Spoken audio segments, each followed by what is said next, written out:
خويا المقاول، اختي المقاوله، السلام عليكم. من بعد ما شفنا في الحلقه اللي فاتت دراسه المقاوله، اليوم غنتكلموا على تدبير المقاولات او لا جيستيون دونتربريز. واخا تكون المقاوله ديالي لازم ما نعتبر نفسي خدام عند راسي، اذا فلوس المقاوله كنتعامل معها غير بالعقل، وغادي نشوفوا كيفاش. اولا خاصني نكون كنفرق بين فلوس المقاوله وفلوس الدار، ونكون كنخلص راسي من المقاوله، والربح ما نتصرف فيه حتى يجي وقت الحساب، اما بالعام او ب3 شهور او بالشهر حسب طبيعه كل مقاوله. وما ننساوش اللي كيصرف اكثر من اللي كيصور على الخطيه تيدور، الله يحفظكم منها.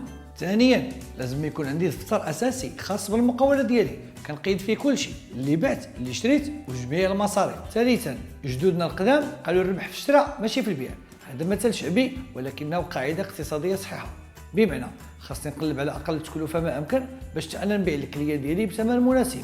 اذا قبل ما نختموا الحلقه ديالنا لازم نذكروا بالخلاصه اللي هي واخا تكون المقاوله ديالي لابد ما نعتبر راسي خدام فيها، والربح كنتصرف فيه حتى لوقت الحساب. لابد ما يكون عندي دفتر كنسجل اي عمليه قمت فيها، واخر حاجه الربح في الشراء ماشي في البيع. في الحلقه الجايه ان شاء الله غادي نتكلموا على كيفاش نكبر المقاوله ديالي، وباش تزيدوا تفهموا اكثر كليكيو على هذا الرابط او زورونا في الموقع ديالنا www.bodor.ma. وما تنساوش اي سؤال في بالكم كيدور غادي تلقاو جوابه في موقع بودور. في امان الله.